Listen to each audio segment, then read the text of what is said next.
शुभ प्रभात स्वयं प्रभा चैनल के दर्शकों। आज बीपीएससी 134 के अंतर्गत अंतर्राष्ट्रीय संबंधों के बच्चे से संबंधित पाठ्यक्रम आपको बताया जाएगा। अंतर्राष्ट्रीय संबंध राजनीतिक अध्ययन में वह क्षेत्र है जो संप्रभु राज्यों के बीच संबंधों से संबंधित है। यह राज्यों के मध्य परस्पर व्यवहार तथा राज्यों और अंतर्राष्ट्रीय संस्थाओं के साथ राज्यों के व्यवहार का अध्ययन करता है। जैसे राज्यों के मध्य आपस में क्या सहयोग होते हैं। ये संबंध सांस्कृतिक, राजनीतिक, सामाजिक एवं सैनिक प्रौद्योगिकीय आधार पर भी होते हैं। इसके साथ ही संयुक्त राष्ट्र संघ जैसी अंतर्राष्ट्रीय संस्थाएं जैसे बहुराष्ट्रीय निगम इत्यादि संस्थाएं भी राज्यों के परस्पर साथ व्यवहार करती हैं और ऐसे संबंधों के अध्ययन के लिए अंतर्राष्ट्रीय संबंध एक विषय के रूप में इग्नू के पाठ्यक्रम में बीपीएससी 134 में रखा गया है। सबसे पहले हमें ये जानना होगा कि अंतर्राष्ट्रीय संबंध से संबंधित विचार कब और कैसे आए। प्रथम विश्व युद्ध के दौरान जब यथार्थवाद और उदारवाद जैसे विचार उत्पन्न हुए तो वह विचार अंतर्राष्ट्रीय संबंधों की व्याख्या करने के लिए सर्वप्रथम प्रस्तुत किए गए। 1930 के दशक में इंटरनेशनल रिलेशन की समझ जो विकसित हुई वह यथार्थवाद और उदारवाद दृष्टिकोण के रूप में हुई, जिसे आगे चलकर 1960 के दशक में व्यवहारवाद और परंपरावादियों के बीच में एक विमर्श के तौर पर गति मिली। इसके पश्चात तीसरी सबसे बड़ी बहस तब हुई जब मार्क्सवादी ने अंतर्राष्ट्रीय रिलेशंस को या अंतर्राष्ट्रीय संबंध को समझने के लिए आर्थिक पक्ष पर अपना जोर दिया। इसे हम एक अंतर दृष्टांत बहस के रूप में कह सकते हैं, अर्थात कि उदारवाद और यथार्थवाद के साथ साथ मार्क्सवादी विचार भी अंतर्राष्ट्रीय संबंध को समझने के लिए धरातल पर मार्क्सवाद प्रमुखतः आर्थिक दृष्टि से समझने का दृष्टिकोण है। सबसे महत्वपूर्ण रही जो ये चौथी बहस या चौथा चरण जिसे कह सकते हैं जो 1970 एंड 1980 के बीच में आया। चौथी महान बहस प्रत्यक्षवादियों और अप्रत्यक्षवादियों के मध्य थी। प्रत्यक्षवादी चाहते थे कि सिद्धांतों को तथ्य में निहित वस्तुगत ज्ञान के रूप में समझा जाए। यहाँ पर बहुत ध्यान देने की यह बात है कि इन्होंने तथ्य को महत्व दिया है। इसके पश्चात जो उत्तर प्रत्यक्षवाद या गैर प्रत्यक्षवाद थे उन्होंने मूल्य और व्यक्तिपरता में अपने सिद्धांतों को आधार दिया है। इस तरह आप यह जान सकते हैं कि अंतर्राष्ट्रीय संबंध की समझ के लिए 4 चरण हुए हैं और उन 4 चरणों में अलग अलग विचारों ने अंतर्राष्ट्रीय संबंध को अलग अलग तरीके से व्याख्यात किया है। सर्वप्रथम हम यथार्थवाद के बारे में आपको कुछ बताएंगे। यथार्थवाद एक ऐसी राजनीतिक अवधारणा है जिसका यह मानना है कि राज्य सत्ता साधक है, अर्थात सत्ता ही वह सर्वोच्च स्थिति है या इच्छा है जो सभी राज्यों के द्वारा प्राप्त की जाने की वांछना होती है। जैसा कि प्रत्येक मनुष्य शक्ति प्राप्त करना चाहता है, उसी प्रकार राज्य भी शक्ति और सत्ता प्राप्त करना चाहते हैं। यथार्थवादियों का मानना था कि दुनिया एक अराजक जगह है और इस विश्व में हर जगह सुरक्षा की एक दुविधा है, जिसे उन्होंने सुरक्षा दुविधा स्थान के नाम से भी कहा है। किंतु यह किंतु राज्यों के मध्य अपने सुरक्षा दुविधा को दूर करने के लिए सदैव परस्पर संघर्ष बना रहता है और यह संघर्ष राज्यों को सैन्य और सामरिक शक्तियां बढ़ाने की वकालत करता है। यथार्थवादियों का मानना है कि राज्य मनुष्यों की तरह व्यवहार करते हैं। इस संबंध में थॉमस हॉब्स ने कहा है कि राज्य आदमी की तरह अहंकारी है, निरंतर संघर्षों में प्रवेश करता है। यथार्थवादियों का मानना है कि राज्य शून्य योग संबंधों द्वारा निर्देशित होते हैं। राज्य के पूर्ण लाभ से दूसरे राज्य का पूर्ण नुकसान होता है। शून्य योग संबंध अंतरराष्ट्रीय संबंध और राजनीति को समझने का खेल सिद्धांत का एक महत्वपूर्ण अवधारणा है। शून्य योग संबंध में जब जीरो शून्य योग संबंध की बात होती है तो उसमें यह माना जाता है कि किसी एक राज्य का जब पूर्ण नुकसान होगा तब दूसरे राज्य को लाभ प्राप्त होगा। अब हम आपको यथार्थवाद के इतिहास के बारे में थोड़ा अवगत कराएं। शास्त्रीय यथार्थवाद यानी क्लासिकल रियलिज्म, जिसका पता यूनानी दार्शनिक थ्यूसिडाइड्स की रचना history of the Peloponnesian war और संजू के कार्य द आर्ट ऑफ वॉर, भारतीय राजनीतिक चिंतन में कौटिल्य के अर्थशास्त्र और आधुनिक युग में सर्वाधिक प्रमुख विचारक के रूप में निकोली मैकियावाली और थॉमस हॉब्स के लेखन से लगता है। अंतरराष्ट्रीय राजनीति में जो समकालीन सिद्धांतकारों में सर्वाधिक महत्वपूर्ण नाम हंस मार्गेनथाउ है। Hans Morgenthau politics among nations the struggle for power and peace में राजनीतिक यथार्थवाद के 6 सिद्धांत बताते हैं और यह बताते हैं कि राज्य अतिरिक्त शक्ति या शक्ति को प्राप्त करने के लिए किस प्रकार के कार्य करता है। इन 6 सिद्धांतों में है राजनीतिक उद्देश्य कानूनों द्वारा शासित होती है जिनकी जड़ें मानव स्वभाव में। यहाँ पर मार्गेनथाउ ने इसे स्पष्ट किया है कि जिस प्रकार मानव शक्ति प्राप्त करना चाहता है उसी प्रकार राज्य शक्ति प्राप्त करने की लालसा रखता है। अंतरराष्ट्रीय संबंधों को शक्ति के संदर्भ में परिभाषित हित की अवधारणा से समझा जाता है, अर्थात किसी भी राष्ट्र या राज्य का सर्वोच्च हित है शक्ति को प्राप्त करना। राज्य शक्ति के रूप में होते हैं और हित की अवधारणा सुसंगत रहती है। अगला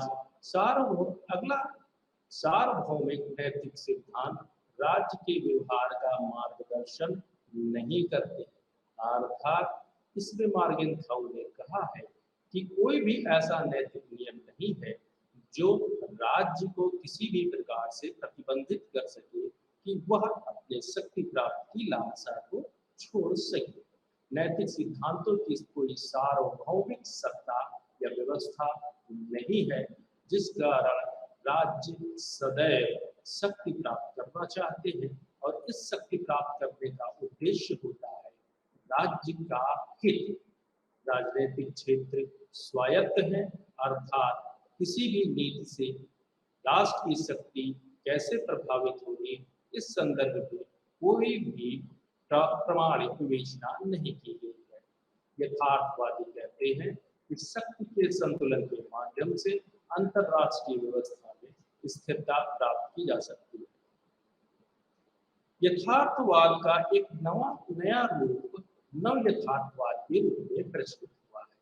नव यथार्थवाद केनेथ वॉर्ड्स ने 1979 में प्रकाशित अपनी पुस्तक थ्योरी ऑफ इंटरनेशनल पॉलिटिक्स में नव यथार्थवाद या न्यू रियलिज्म के सिद्धांत के साथ दिया और इसे स्ट्रक्चरल रियलिज्म भी कहते हैं। स्ट्रक्चरल रियलिज्म मीन्स की संस्थागत या संरचनात्मक यथार्थवाद। इसके नाम से ही स्पष्ट है कि यह संरचना के आधार पर यथार्थ समस्याओं को अपने विचारों का केंद्रीय विषय बनाता है और उन्हें समझकर नव यथार्थवाद को वो परिभाषित करता है। इसके लिए केनेथ बार्ट्स का कहना है कि राज्यों के व्यवहार का अध्ययन करने से पहले अंतरराष्ट्रीय प्रणाली के व्यवहार को समझना महत्वपूर्ण। यहाँ पर ध्यान देने योग्य है अंतरराष्ट्रीय प्रणाली अर्थात ऐसी प्रणाली जिसमें राष्ट्र और राज्य आपस में कैसे व्यवहार करते हैं।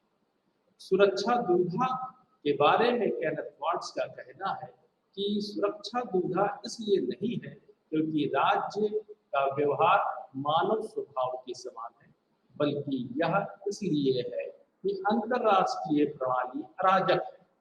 इसमें शासन का केंद्रीय अधिकार नहीं है। अंतरराष्ट्रीय प्रणाली राज्यों में भय और असुरक्षा पैदा करती है, जो उन्हें अपनी सुरक्षा और शक्ति को अधिकतम करने और शून्य योग तरीके से कार्य करने के लिए मजबूर करती है। अर्थात नव यथार्थवाद को यदि हम समझने की कोशिश करते हैं तो यह पाएंगे कि इसका भी यह कथन है कि चूंकि अंतरराष्ट्रीय प्रणाली में कोई सार्वभौमिक ऐसी केंद्रीय शक्ति नहीं है जो राष्ट्रों के परस्पर व्यवहारों का नियमन कर सके और उन्हें उनके तानाशाही रवैये से सीमित कर सके, ऐसी स्थिति में प्रत्येक राज्य जो कि दुविधा की स्थिति में रहते हैं वो शक्ति को बढ़ाने की लालसा रखते हैं और ऐसी स्थिति में प्रत्येक राज्य सदैव शक्ति प्राप्त करने की ओर अग्रसर होते हैं। नॉन रियलिज्म को आगे केनेथ बार्ट्स परिभाषित करते हुए कहते हैं कि हर राज्य दूसरों की कार्रवाई के जवाब में अपने सैन्य क्षमता का निर्माण करता है। थॉमस स्केलिंग ने 1980 में रणनीतिक यथार्थवाद के आयाम को जोड़ा। उन्होंने विदेश नीति निर्णय लेने पर अपना ध्यान केंद्रित किया।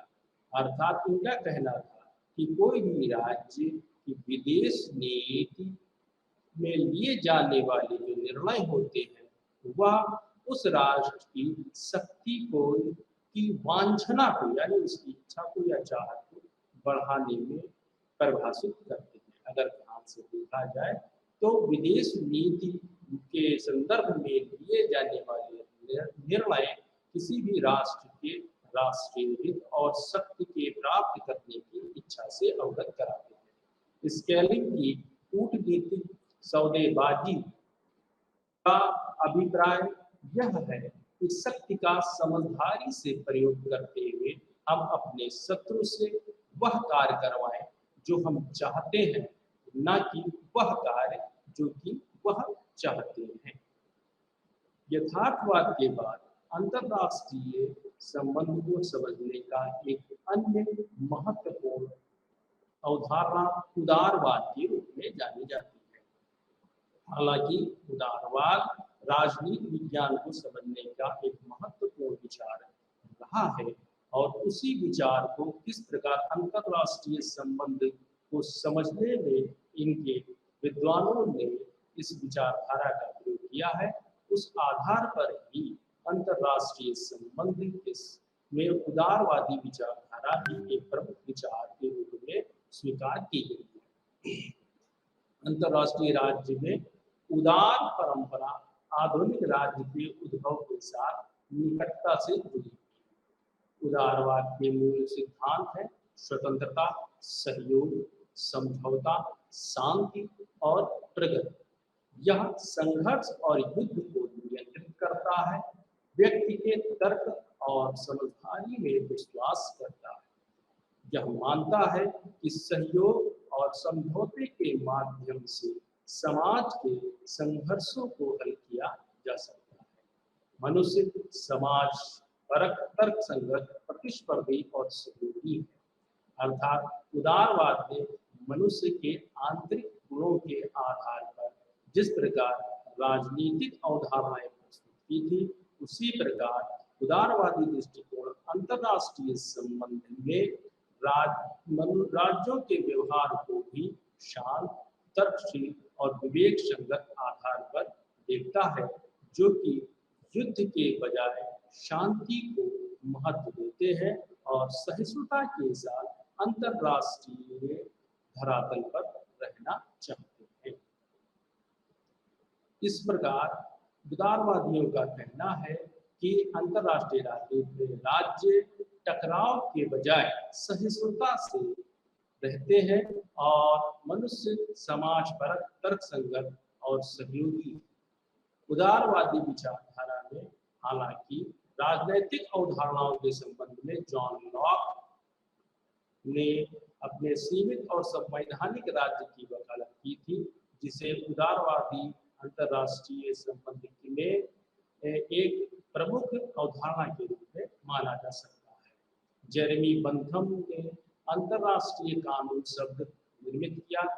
इमैनुअल कांट एक उदारवादी विचारक के रूप में अंतरराष्ट्रीय संबंध में प्रमुख विचारकों में माने जाते हैं, जिन्होंने गणराज्यों की स्थापना पर जोर दिया।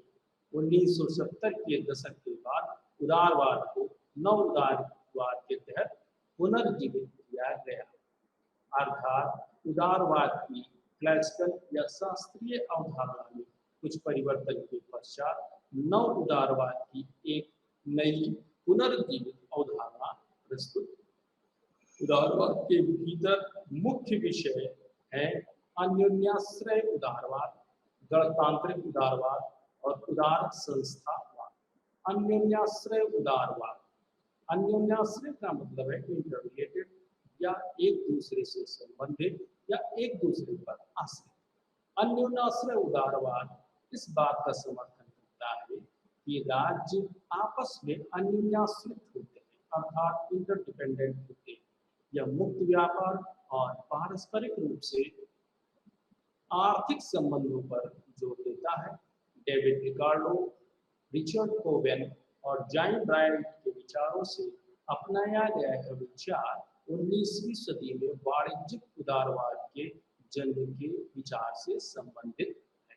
इसमें आर्थिक निर्भरता पैदा होती है और युद्ध की संभावना कम होती है। इसके पश्चात नव उदारवाद में हम गणतांत्रिक उदारवाद की व्याख्या करते हैं। गणतांत्रिक उदारवाद यानी उदारवादियों का मानना है कि राज्यों का बाहरी व्यवहार और उनके राजनैतिक और संवैधानिक निर्माण से प्रभावित होता है। अर्थात गणतांत्रिक उदारवाद का कहना है कि राज्य जो आपस में व्यवहार करते हैं वह उस राज्य के राजनीति और उसके संविधान से प्रभावित होता है। जैसे यदि अधिनायकवाद का राज्य है या अधिनायकवादी सत्ता का राज्य है, तो वह अपने व्यवहार में अन्य राज्यों से युद्धरत रहने की संभावना रखी जाती है। जबकि लोकतांत्रिक राज्य जो कि संवैधानिक उपायों पर विश्वास करते हैं या संवैधानिक शासन पर विश्वास करते हैं, वह शांतिपूर्ण तरीके से और समझौतावादी दृष्टिकोण से अंतरराष्ट्रीय राज्य भी परस्पर व्यवहार करते हैं और उनका मानना होता है कि किसी भी विवाद को हम विचार विमर्श के द्वारा हल किया जा सकता है।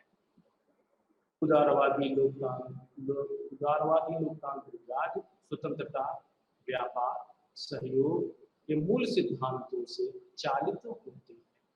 उदारवादियों ने 16वीं शताब्दी के जर्मन दार्शनिक इमैनुअल कांट का हवाला देते हुए कहा है कि लोकतांत्रिक लड़ाई नहीं लड़ते हैं।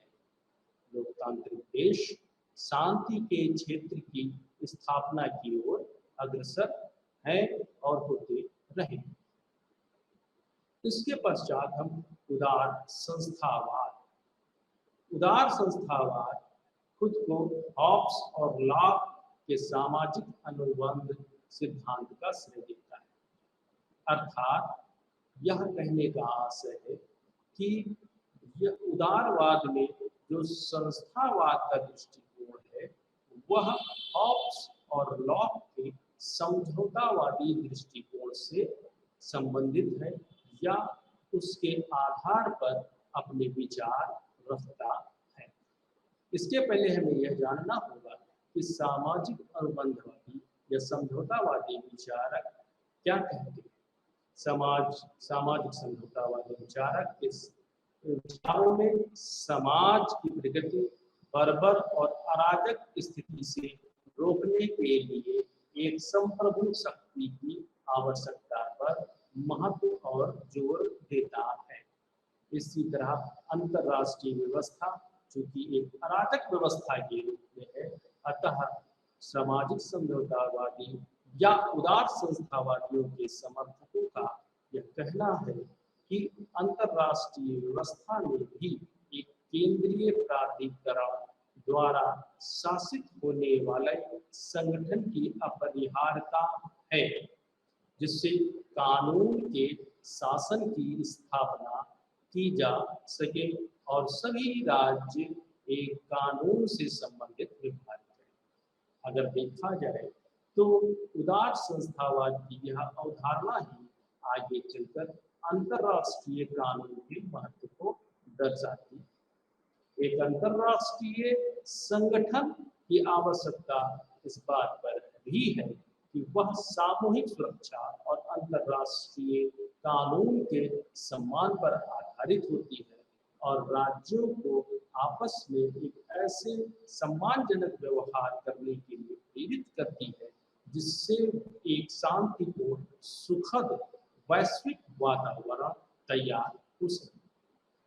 राष्ट्र संघ इस मामले में एक पहला प्रयास था जिसे प्रथम विश्व युद्ध के दौरान धरातल पर लाया गया, जो वर्तमान में संयुक्त राष्ट्र संघ के रूप में कार्य कर रहा है। उदारवादी संस्थावाद संयुक्त राष्ट्र जैसे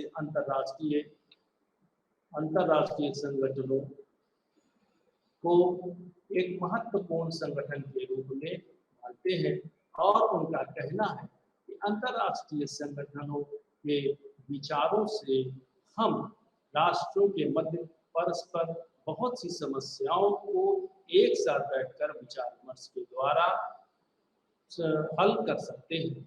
जैसा कि वर्तमान में भी आप देख रहे हैं कि बहुत रूस और यूक्रेन के मध्य होने वाले युद्ध के बीच में संयुक्त राष्ट्र संघ समय समय पर अपनी टिप्पणी के द्वारा युद्ध को एक ध्वंसकारी घटना से जोड़ते हुए उसे रोकने पर अपील करता है।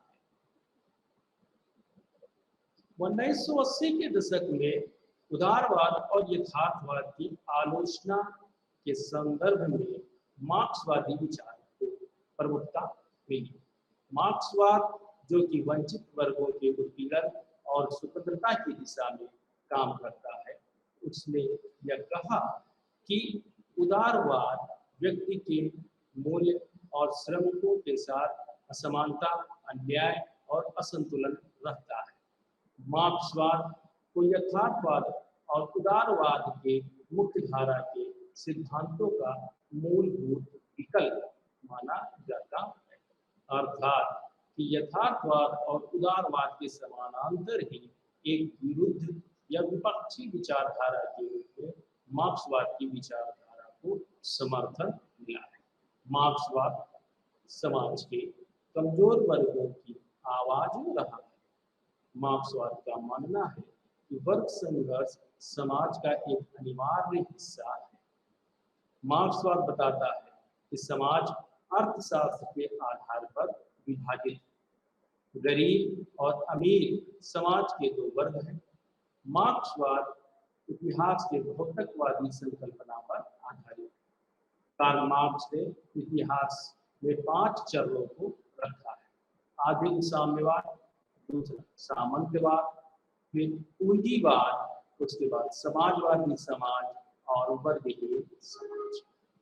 मार्क्सवाद की इस ऐतिहासिक और भौतिकवाद अवधारणा को यदि हम देखते हैं तो मार्क्सवाद ने आर्थिक आधारों पर अब इतिहास के दर्शन को समझाया है और उन्होंने कहा कि आदिम साम्यवाद के समय से ही राष्ट्रों और राज्यों के मध्य जो परस्पर संबंध रहे हैं उसमें कहीं ना कहीं आर्थिक संबंध भी मजबूत रहा है, क्योंकि समाज में जो गति विद्यमान हुई है वह भी आर्थिक संबंधों के आधार पर हुई।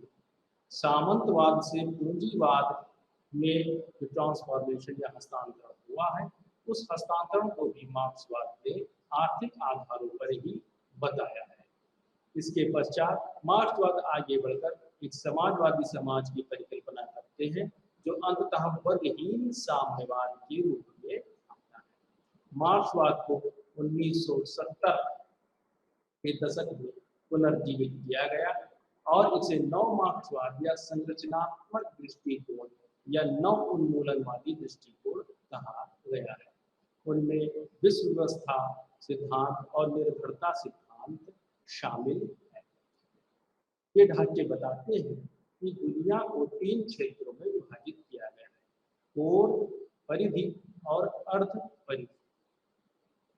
नव मार्क्सवाद से संबंधित यह विचार अत्यंत महत्वपूर्ण है और अंतरराष्ट्रीय संबंध को समझने में एक व्यापक दृष्टिकोण प्रदान करते हैं, जो मार्क्सवाद की पुरातन अवधारणा केवल आर्थिक पक्ष से आगे बढ़कर अन्य अवधारणाओं या अन्य आयामों को अपने अंदर संग्रहित करती है। दुनिया को 3 क्षेत्रों में विभाजित करना नव मार्क्सवाद के विचारकों का एक महत्वपूर्ण कार्य है।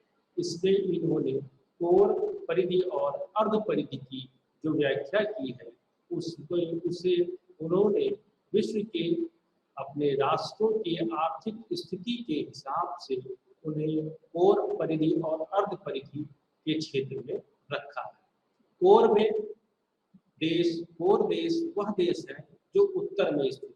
उत्तर से अभिप्राय यह है कि जो पूंजीवादी व्यवस्था को मानने वाले थे और आज औद्योगिकवाद के फलस्वरूप विकसित हो गए हैं, ऐसे देश उत्तर के क्षेत्र कहे जाते हैं, जिन्हें नव मार्क्सवादियों ने कोर की स्थिति प्रदान की है। अर्थात जैसे पृथ्वी में कोर होता है या किसी भी पिंड में एक सेंट्रल पावर होता है, उसी प्रकार नव मार्क्सवादियों ने विकसित देशों को या पूंजीवादी देशों को एक सेंट्रल ऑफ पावर कहा है और कोर कहा है, जिसके चारों ओर परिधीय देश होते हैं।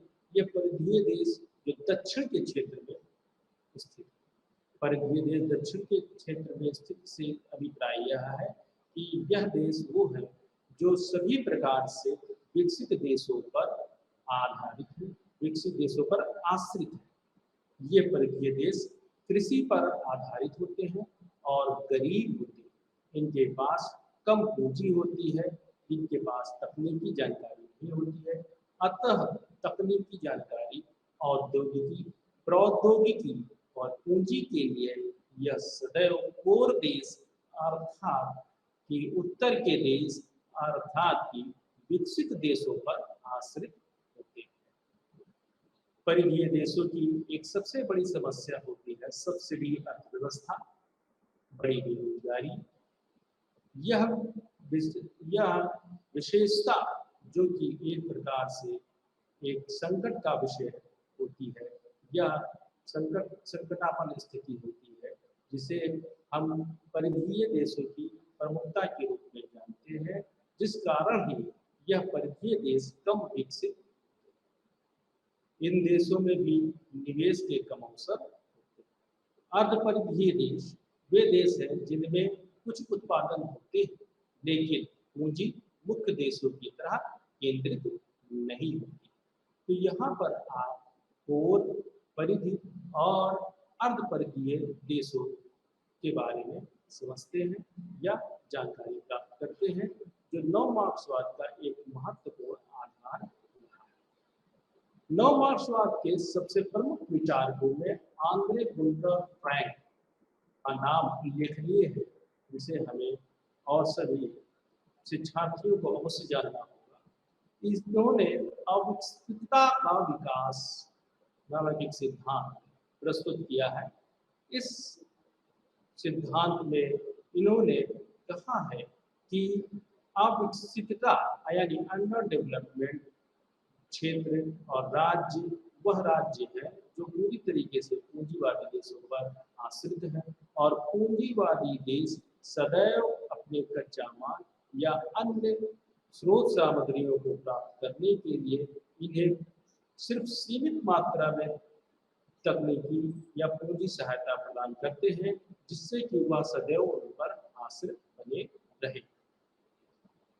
इस सिद्धांत के अन्य प्रमुख पैरोकार में समीर अमीन, इमैनुअल वॉलरस्टीन और राउल प्रीविस। निर्भरता सिद्धांत का कहना है कि निर्भरता अंतरराष्ट्रीय अंतर्निर्भरता का एक रूप है, जिसमें अधिशेष धन वाले क्षेत्र अपने पैसे को परिधीय देशों को उधार देना चाहते। एंटोनियो ग्राम्सी ने समझाया है कि पूंजीवादी वर्ग केवल असमान आर्थिक और राजनीतिक शक्ति पर काम नहीं करता, बल्कि बुर्जुआ विचारों के आधिपत्य के माध्यम से भी कार्य करता है। एंटोनियो ग्राम्सी ने एक तरीके से नव मार्क्सवाद में एक नई क्रांतिकारी अवधारणा प्रस्तुत की है, जिसमें इन्होंने पूंजीवादी देशों के आधिपत्य यानी विचारों की प्राधान्यता नामक अवधारणा देकर एक आधिपत्य के सिद्धांत को प्रस्तुत किया है। इनका यह कहना है कि पूंजीवादी देशों ने न केवल अल्प विकसित देशों के आर्थिक क्षेत्रों पर ही अधिकार किया है, बल्कि उन्होंने अपने विचारों से एक ऐसा वातावरण तैयार किया है कि जो अल्प विकसित देश है वह सदैव अपने विकास के लिए पूंजीवादी देशों की ओर देखते हैं और यह मानते हैं कि विश्व में जो भी प्रगति हुई है वह पूंजीवादी देशों के कारण ही हुई है। इस प्रकार विचारों की प्राधान्यता ने पूंजीवादी देशों को एक महत्वपूर्ण स्थान या मुख्य स्थान दे दिया है, जिसके कारण जो अल्प विकसित देश है वह स्वयं की प्रगति करने के लिए सदैव पूंजीवादी देशों की ओर देखते रहते हैं। इसमें सबसे महत्वपूर्ण है बुर्जुआ विचारों के आधिपत्य, अर्थात एंटोनियो ग्राम्सी का कहना है कि पूंजीवादी देशों ने अपने बुर्जुआ विचारों को इस प्रकार से अल्प विकसित देशों में प्रेरित किया है कि वह बुर्जुआ विचारों से बाहर ही नहीं निकल पाते हैं। नव मार्क्सवादी के इन विचारों का सबसे अच्छा वैचारिक स्थल 1923 में फ्रैंकफर्ट स्कूल रहा है। फ्रैंकफर्ट स्कूल नव मार्क्सवादी विचारों का गढ़ रहा है, जिसने समाज के कमजोर वर्गों के उत्पीड़न से संबंधित अध्ययन पर अपना जोर दिया। इस स्कूल से संबंधित महत्वपूर्ण विद्वानों में थियोडोर एडोर्नो, मैक्स हर्त्ज़मायर और हर्बर्ट मार्क्यूस शामिल हैं। फ्रैंकफर्ट स्कूल की दूसरी पीढ़ी में जुलियन हैबरमॉस शामिल है। इसके पश्चात हम आते हैं अंतरराष्ट्रीय संबंध को समझने के एक नए दृष्टिकोण में, जो कि 1780 के बीच में आया, और यह चौथे चरण का एक नया विचार है जो कि नारीवाद के रूप में जाना जाता है। नारीवाद 1960 के दशक में यूरोप में उठा, जहां महिलाओं ने तर्क दिया कि वे जीव विज्ञान के अंतर के कारण अधीनस्थ। नारीवाद में केंद्रीय विषय सार्वजनिक और निजी विभाजन है, पितृसत्ता, लिंग और जेंडर तथा समानता और विभेद जैसी कुछ ऐसे विचार हैं जिन्होंने नारीवाद के विचार को प्रमुखता देने में महत्वपूर्ण कार्य के रूप में कार्य किया है। कुल मिलाकर अगर कहा जाए तो नारीवाद एक ऐसा विचार है जिसने पितृसत्तात्मक समाज पर अपने विचारों के माध्यम से हमला किया है या उसका तीव्र विरोध किया है, और यह विरोध यह कहते हुए किया है कि प्राचीन काल से पुरुषों ने एक पितृसत्तात्मक समाज व्यवस्था स्थापित की और जिसमें नारियों को केवल भोग का की वस्तु माना गया, जबकि नारियों में भी वह समान गुण है और समान क्षमता है जो जिससे वह अपनी प्रगति या अपनी तरक्की स्वयं कर सकते हैं। नारीवादी इस बात पर जोर देते हैं कि महिलाओं को पुरुष पहचान की आवश्यकता नहीं है। अर्थात नारीवादियों का कहना है कि हमें अपनी क्षमता के विकास के लिए या हमें अपने अस्तित्व के पहचान के लिए किसी भी प्रकार से पुरुषों पर आश्रित होने की आवश्यकता नहीं है। हम केवल पुरुषों को अपने जैविक इच्छाओं की पूर्ति के लिए उनका उपयोग या उनके साथ रह सकते हैं। इसके अलावा यदि हमारे जीवन की कोई भी आवश्यकता है तो उसके लिए हमें किसी भी प्रकार से पुरुषों के सहयोग की आवश्यकता नहीं है। नारी स्वयं में सक्षम है। इस प्रकार यह दृष्टिकोण अंतरराष्ट्रीय संबंध को समझने में इस प्रकार सहायक है कि इनका कहना है कि जिस प्रकार नारी में कुछ विशेष गुण होते हैं जिससे वह अपने परिवार को बहुत ही अच्छे तरीके से संभाल सकती है, यदि अंतरराष्ट्रीय राजनीति में नारियों को उचित सम्मान और उचित स्थिति प्रदान की जाए तो वह अंतरराष्ट्रीय राजनीति या अंतरराष्ट्रीय संबंधों को एक महत्वपूर्ण और एक मुख्य आयाम दे सकती है जो कि शांति और सुरक्षा के आधार पर विकसित होता हुआ रहे। इसके पश्चात उत्तर संरचनावाद जो कि अंतरराष्ट्रीय संबंध में एक नई नींव या समकालीन विचार के रूप में आता है, उसका भी हम यहाँ पर जिक्र करना चाहेंगे। उत्तर संरचनावाद और उत्तर आधुनिकतावाद का उपयोग पारस्परिक रूप से किया जाता है। इनका कहना है कि सभी ज्ञान आंशिक और स्थानीय है, हर समाज का अपना सत्य है और कोई सार्वभौमिक सत्य नहीं। उत्तर संरचनावादी इस बात पर जोर देते हैं कि प्रत्येक समाज को अपने स्वयं के सत्य और मूल्यों का निर्माण करना चाहिए। बहुत ही महत्वपूर्ण बात उत्तर संरचनावादियों ने की है और अपने विचारों से उन्होंने प्रत्येक समाज को अपने मूल्यों और अपनी ऐतिहासिक विरासत पर गर्व करने की बात का समर्थन तथा वकालत किया है। जर्मन दार्शनिक नीत्शे ने शून्यवाद के बारे में बात की थी। इसमें उन्होंने कहा कि सत्य एक कल्पना है। जीन फ्रांसिस ल्यूटॉर्ड ने उत्तर आधुनिकता को परिभाषित करते हुए कहा है कि सभी पंथों और विचारधाराओं को संदेहपूर्वक देखना चाहिए। एक फ्रांसीसी दार्शनिक माइकल फोका ने कहा है कि ज्ञान सत्य और हर समाज की सच्चाई को उजागर करने के लिए पाठ को फिर से संगठित करने की आवश्यकता होती है। अर्थात उत्तर संरचनावादी या उत्तर आधुनिकतावादी ज्ञान एवं तर्क के माध्यम से इस बात पर महत्व देते हैं कि प्रत्येक समाज को अर्थात समाज प्रत्येक राज्य को अपने ऐतिहासिक धरोहर, अपने ऐतिहासिक मूल्यों, संस्कृतियों के आधार पर स्वयं के लिए एक निर्णय लेने की क्षमता विकसित करनी चाहिए, क्योंकि प्रत्येक समाज या प्रत्येक राज्य के अपने अलग अलग विचार या ऐतिहासिक मूल्य या परंपराएं होती हैं। अतः किसी भी घटना को विशेष करके अंतरराष्ट्रीय घटना को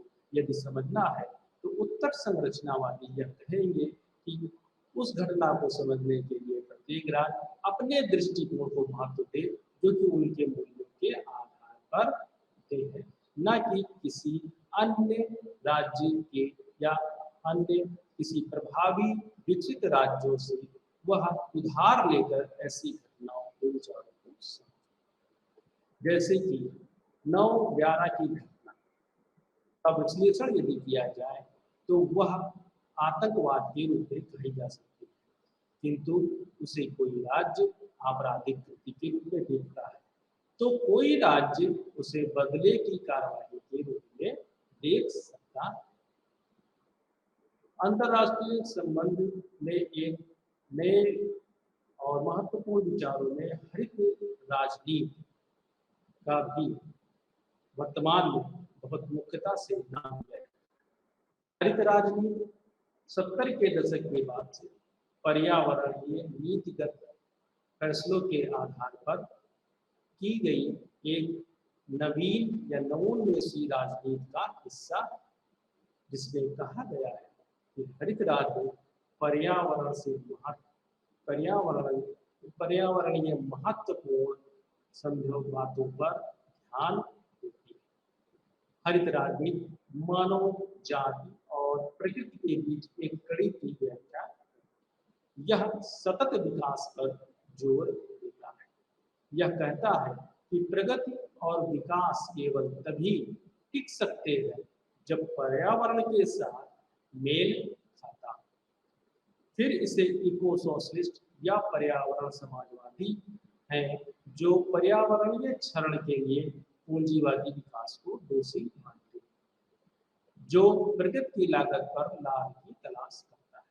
अर्थात हरित राजनीति से संबंधित विचार को, जिन्हें हम पर्यावरणीय समाजवादी कहते हैं, उनका कहना है कि अब राज्यों को ऐसे कार्य करने चाहिए जिसमें पर्यावरणीय संरक्षण हो, पर्यावरण का नुकसान ना हो और विकास के लिए हम आधाधुंध विकास के बजाय सतत विकास की ओर अग्रसरित हो या प्रेरित हो, जिससे कि हमारी भावी पीढ़ियां भी उस विकास को आनंद ले सके। इस कारण पर्यावरणीय समाजवादियों ने पूंजीवादी देशों पर आक्षेप किया है कि वह लाभ प्राप्त करने और विकास के लिए अंधाधुंध पर्यावरणीय नुकसान पहुंचाने से कभी गुरेज नहीं करते।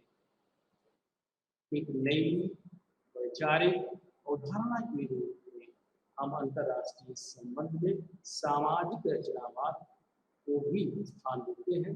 सामाजिक रचनावादी इस बात पर प्रकाश डालते हैं कि अभिकर्ताओं, अर्थात अभिकर्ताओं से तात्पर्य है व्यक्तियों या समूहों के रूप में, और अंतर्राष्ट्रीय व्यवस्था की संरचनाओं के बीच पारस्परिक क्रियाओं की हमेशा से मध्यस्थता की जाती है।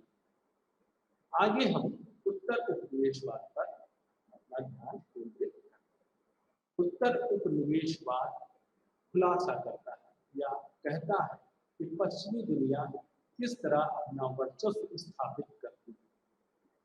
यहाँ पर ध्यान देने योग्य बात है कि उत्तर उपनिवेशवाद से दूर उपनिवेशवाद की बात कही गई है। उपनिवेशवाद या औपनिवेशिक व्यवस्था ऐसी थी जिसमें साम्राज्यवादी देशों के द्वारा अपने साम्राज्य स्थापित किए गए। अब ये साम्राज्य छोड़कर चले गए हैं और अब उत्तर उपनिवेशवाद जैसे विचार, यह उत्तर उपनिवेशवाद में जो पूंजी साम्राज्यवादी देश या पूंजीवादी देश रहे हैं, इन्होंने दुनिया में अपना वर्चस्व स्थापित करने के लिए एक ऐसे सिद्धांतों का निर्माण किया है जो वो अपना दायित्व कहते हैं, और उस दायित्व के आधार पर एक एहसान रूपी कम विकसित देशों को अपने तरफ आकर्षित करने का प्रयास करते हैं। जैसे श्वेत व्यक्तियों का बोझ एक सांस्कृतिक और बौद्धिक रूप से उनके आत्मविश्वास से वंचित करने का प्रयास। कभी कभी पश्चिम विरोधी विचारधारा, संस्कृति और परंपराओं को वैध बनाने का भी प्रवेश उत्तर उपनिवेशवाद द्वारा किया जाता। उत्तर उपनिवेशवाद 1919 से लेकर 1945 अर्थात कि प्रथम विश्व युद्ध से और द्वितीय विश्व युद्ध के दौरान। हम सारांश में इस चैप्टर का या इस पाठ्य का को इस प्रकार निष्कर्ष निकाल कर कह सकते हैं कि अंतरराष्ट्रीय संबंध को समझने के लिए सिद्धांत महत्वपूर्ण है। यह सिद्धांतों में यथार्थवादी सिद्धांत, उदारवादी सिद्धांत, मार्क्सवादी सिद्धांत ऐसे प्रमुख हैं जो अंतरराष्ट्रीय व्यवहार की व्याख्या करते हैं। उदारवादी दृष्टिकोण ने जहाँ मानव व्यवहार को सहयोग, सहिष्णुता और वार्तालाप के द्वारा शांतिपूर्ण संघर्ष को सुलझाने की क्षमता पर आधारित बताया है, वहीं मार्क्सवादी सिद्धांत के द्वारा पूंजीवादी शोषण और वर्तमान पर प्रकाश डाला। अंतरराष्ट्रीय संबंधों को सम्मिलित की समझ को समृद्ध करने में हरित राजनीति की एक महत्वपूर्ण विचारधारा के रूप में है, जो जलवायु परिवर्तन और पर्यावरण संरक्षण के मुद्दे को उजागर करता है। नारीवाद सिद्धांत महिलाओं के मुद्दों से संबंधित है।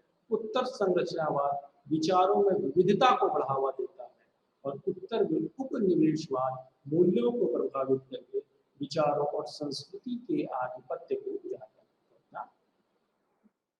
इसके पश्चात इस खंड के प्रथम यूनिट के दूसरे अध्याय का हम के बारे में आज आपको भी अवगत कराया जाएगा, जिसमें आप यह जानेंगे कि अंतरराष्ट्रीय संबंध की वह मूलभूत संकल्पना क्या है, अर्थात अंतरराष्ट्रीय संबंध को संचालित करने में या चालित करने में वह सबसे मौलिक अवधारणाएं कौन सी है।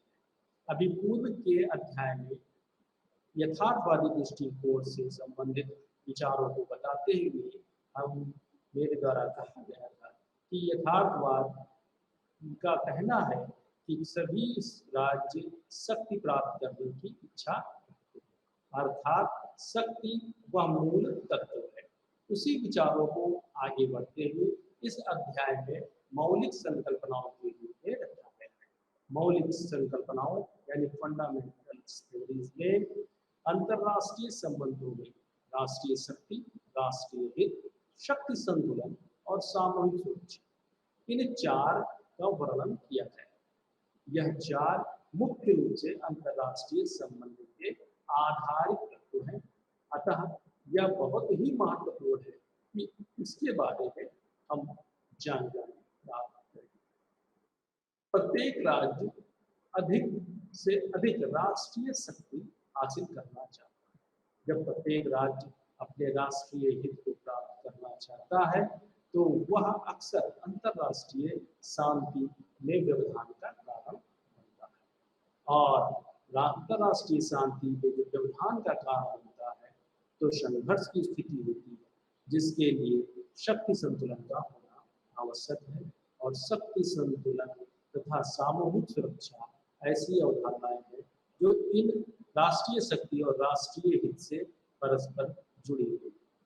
अर्थात इस पाठ्यक्रम में हम राष्ट्रीय शक्ति से संबंधित विचारों पर अब विचार रखेंगे। राष्ट्रीय शक्ति, राष्ट्रीय राजनीति अंतरराष्ट्रीय राजनीति में एक महत्वपूर्ण है। इसके सबसे प्रमुख विचारों में हंस मॉर्गनथाउ का नाम उल्लेखनीय है, जो राष्ट्रीय शक्ति को प्रभावित करते हुए कहते हैं कि यह उन लोगों के बीच एक मनोवैज्ञानिक संबंध है।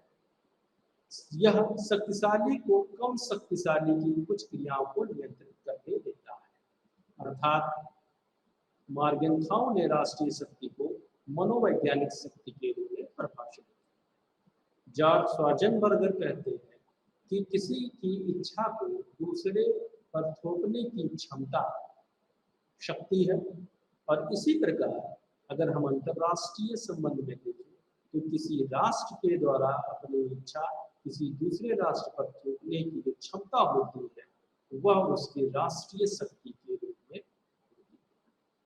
ऑर्गेन्स्की, जो अंतरराष्ट्रीय संबंध के एक प्रमुख विद्वान है, उन्होंने राष्ट्रीय शक्ति की व्याख्या करते हुए कहा है कि शक्ति एक के अनुसार दूसरे के व्यवहार को प्रभावित करने की क्षमता है।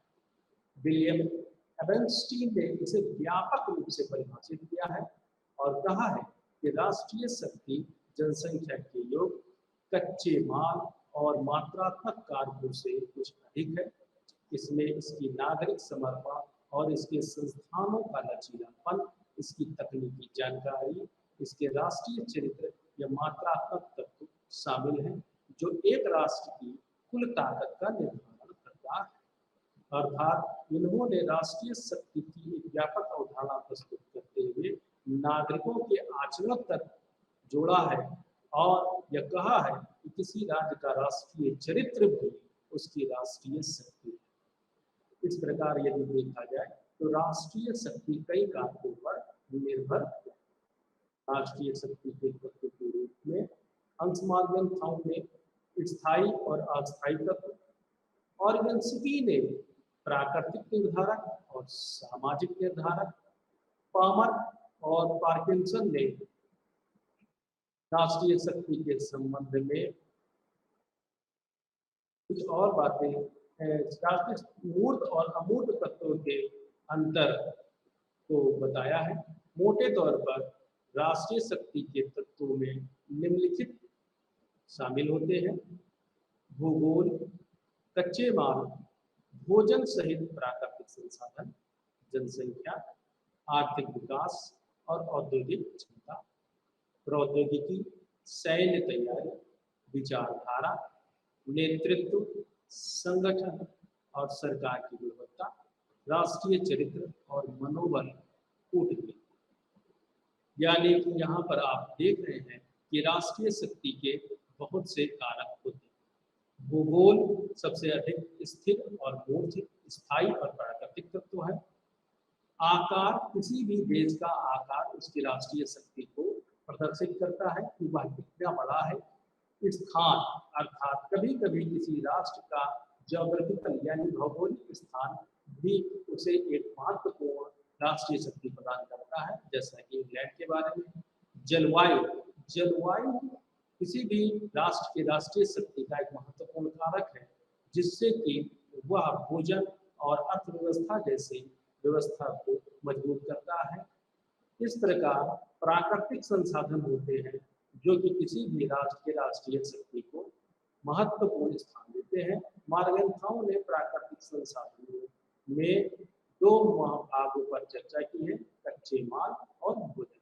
राष्ट्रीय शक्ति में एक निर्णायक कारक के रूप में भोजन पर मार्गन थाउ ने कहा है कि भोजन में पर्याप्त आत्मनिर्भर राष्ट्र की स्थिति भोजन आयात करने वाले देशों की तुलना में बेहतर होती है, जिसे हम वर्तमान की अंतर्राष्ट्रीय राजनीति या अंतर्राष्ट्रीय परिदृश्यों में देख सकते हैं। जनसंख्या भी राष्ट्रीय शक्ति का एक महत्वपूर्ण कारक है। इसके साथ आर्थिक विकास, औद्योगिक क्षमता, प्रौद्योगिकी, औद्योगिक तकनीकी क्षमता, सैन्य तैयारी, विचारधारा, नेतृत्व, नेतृत्व भी राष्ट्रीय शक्ति का एक महत्वपूर्ण विचार है। अगर किसी भी राष्ट्र का नेतृत्व एक कुशल नेतृत्व होगा तो वह राष्ट्र अपने राष्ट्रीय शक्ति को बढ़ा सकता है और लोगों के राष्ट्रीय चरित्र और मनोबल का सदुपयोग करके अपने राष्ट्र की शक्ति को वह एक अच्छे आयाम पर ले जा सकता है। इसके साथ ही साथ राष्ट्रीय शक्ति की कुछ सीमाएं होती हैं, जैसे शक्ति संतुलन, जो कि किसी भी राष्ट्र की राष्ट्रीय शक्ति को सीमित करता है। इसके पश्चात हम दूसरे महत्वपूर्ण तत्व पर आते हैं, राष्ट्रीय हित। हंस मार्गन थाउ ने राष्ट्रीय हित को अस्तित्व के रूप में परिभाषित किया है और राष्ट्र राज्य द्वारा अतिक्रमणों के विरुद्ध भौतिक, राजनीतिक और सांस्कृतिक पहचान के संरक्षण से जुड़ा है।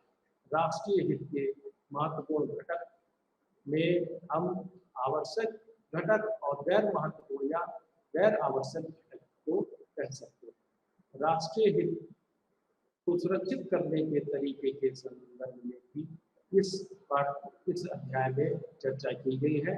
राज्य अपने कथित राष्ट्रीय हित को सुरक्षित करने के लिए विभिन्न तरीकों और उपकरणों को अपनाते हैं, जो कि इस प्रकार है: कूटनीति, अधिप्रचार, आर्थिक साधन, गठबंधन और संधियां, जैसे कि नाटो, सेंटो, सीटो। जैसा कि वर्तमान में आप देख रहे हैं कि किस प्रकार रूस और यूक्रेन के मध्य होने वाला युद्ध गठबंधन और संधियों के आधार पर है। यह राष्ट्रीय हित है यूक्रेन का कि वह नाटो में शामिल होना चाहता है, तो रूस का कहना है कि वह यूक्रेन को नाटो में यदि सम्मिलित होने देता है तो वो उसके राष्ट्रीय हित के लिए खतरा होगा, जिसके लिए दबाव का उपाय किया जाता है। इसके पश्चात हम शक्ति का संतुलन संबंधी एक मौलिक अवधारणा पे आते हैं। शक्ति का संतुलन अंतरराष्ट्रीय संबंध में राष्ट्रों के मध्य शक्ति को संतुलित करने से संबंधित है। अर्थात यदि कोई एक राज्य शक्तिशाली होता है तो यह माना जाता है कि वह कमजोर राज्यों पर हमला करेगा, इसलिए संकटग्रस्त राज्य अपने अन्य राज्यों के साथ गठजोड़ कर कर अपने शक्ति को बढ़ाते हैं और इस तरह का जो पूर्व का शक्तिशाली देश है उसके समक्ष वह शक्ति को संतुलित कर लेता है। इसलिए जब कोई देश शक्तिशाली देश से खतरे का सामना करता है तो वह या तो अपने संसाधनों को जुटाता है या अन्य राज्यों के साथ गठजोड़ करता है। इसका इतिहास भी उसी प्रकार से प्राचीन इतिहास है जो जैसा कि अंतर्राष्ट्रीय संबंध या राजनीति का इतिहास रहा है जो यूनानियों से प्रारंभ होकर ग्रीक और रोमन विचारधारा के साथ साथ वर्तमान में वेस्टफेलिया की संधि में महत्वपूर्ण इस स्थान के रूप में या महत्वपूर्ण संधि के रूप में माना जाता है। शक्ति संतुलन के तरीके में यह मुआवजा यानी कि मुआवजा के द्वारा आप शक्ति संतुलन स्थापित कर सकते हैं। गठबंधन और विरोधी गठबंधन अर्थात कि राष्ट्र अपने समूह से गठबंधन कर कर विरोधी खतरों से अपने को सुरक्षित कर सकता है, जैसा कि हमने पूर्व में नाटो, सीटो और सेंट्रो के बारे में बताया है। हस्तक्षेप और गैर हस्तक्षेप यह एक तानाशाही पद्धति है जो कि शक्ति संतुलन को बनाए रखने के लिए उपयोग की जाती है, जैसा कि अफगानिस्तान में सोवियत संघ के हस्तक्षेप से और उत्तर कोरिया और वियतनाम में अमेरिका के हस्तक्षेप से जाना जाता है। शक्ति संतुलन में एक महत्वपूर्ण स्थान मध्यवर्ती यानी बफर स्टेट का है जो दो महाशक्तियों को भौतिक रूप से अलग रखता है। इसमें दोनों महाशक्तियां उस क्षेत्र पर कब्जा तो नहीं करती किंतु अपने प्रभाव में रखने की भरसक प्रयास करती हैं, जैसा कि भारत और चीन के संदर्भ में नेपाल एक मध्यवर्ती या बफर क्षेत्र के रूप में जाना जाता है। इसका अगर हम आगे बढ़ते हैं तो शक्ति संतुलन के बाद एक महत्वपूर्ण मौलिक अवधारणा के रूप में पाते हैं सामूहिक सुरक्षा। सामूहिक सुरक्षा एक ऐसी अवधारणा है या इस सिद्धांत पर आधारित है कि एक के खिलाफ आक्रामकता सभी के खिलाफ आक्रामकता है। सामूहिक सुरक्षा के दो प्रमुख तत्व सुरक्षा और सामूहिकता है, अर्थात एक राष्ट्र की सुरक्षा सभी देशों की सुरक्षा से अटूट रूप से जुड़ी है, जैसा कि नाटो के संदर्भ में हम कहते हैं। नाटो के संदर्भ में व्यापक समय में हमने आप देखते हैं कि किस प्रकार यूक्रेन ने अपनी बात कही है कि अमेरिका और से जुड़ी हुई बातें आप ये देख सकते हैं कि अमेरिका और अन्य नाटो से संबंधित देशों पर किसी भी प्रकार का हमला अमेरिका पर हमला माना जाएगा। आज के इस कार्यक्रम में हमने अंतर्राष्ट्रीय राजनीति के इंट्रोडक्शन यानी परिचय में पहली इकाई में ये दो अध्यायों का वर्णन किया है। इसमें हमने सामूहिक उनके मौलिक सिद्धांतों यानी राष्ट्रीय शक्ति, राष्ट्रीय हित, सामूहिक सुरक्षा और संतुलन के बारे में बताया।